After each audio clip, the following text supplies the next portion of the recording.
The superintendent of Seminole County Schools will now ask the governor for his guidance over what to do about an absent school board member. Board member Jeffrey Bauer hasn't been to a school board meeting since February 28th of last year. All new for 5 right now. Channel 9's Jeff Coolidge is live outside the board offices. And Jeff, last week the district actually sent a letter to him asking to give them an answer about his future by the end of today. Did that happen? Martha, it didn't happen. That deadline came and went without a peep from Jeff Bauer. Now, the district told me that he's had some health issues in the past, which is why he's been absent from those meetings. They've tried to work with him, but say that he just hasn't shown up. They've even asked him to call in.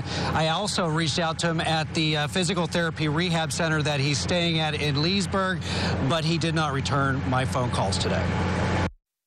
As an elected member of the Seminole County School Board, Jeffrey Bauer makes $41,000 a year with benefits. But school officials say Bauer hasn't attended a meeting in about a year, citing health reasons. School officials told us in January Bauer agreed to call into the meetings so he could participate, but that never happened. We have the phone line open for Mr. Bauer if he was able to call in. Do we know if he is on the line? Last week, the school board sent him this letter asking him to answer the citizens of Seminole County. The letter by the board also questioned whether Bauer's resignation was the right thing to do. I think he should. I think that's a situation of gross negligence, because whatever office you are, you have a responsibility to uphold that office. Today, school officials told me that deadline went by with no response from Bauer. Now they will ask the governor to intervene. If I didn't go to work, I wouldn't have my job. I'd be fired. So, you know, that's a job. He should attend his job. We have a few things that are happening,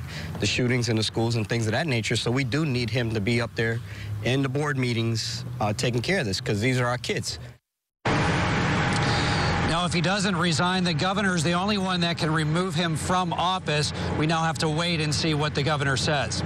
Reporting live in Seminole County, Jeff Coolidge, Channel 9 Eyewitness News.